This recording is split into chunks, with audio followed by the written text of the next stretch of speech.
होते हैं और ताली नहीं बजाते जिसके दो हाथ होते हैं। काकर दूसरा हाथ कौन कौन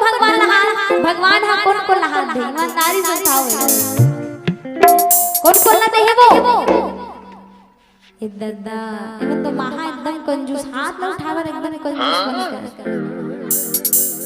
लेवन हाथ ना उठावन हो कौन कौन ना दे भगवान हाथ हम मला नहीं दे बाबूजी मन तो हम मला देगा भगवान धन तू ही मन बना रहे हाथ चलो सबके हाथ ऊपर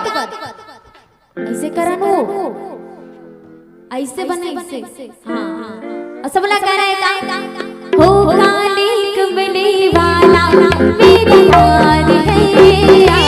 है काली कमली वाला मेरा जान है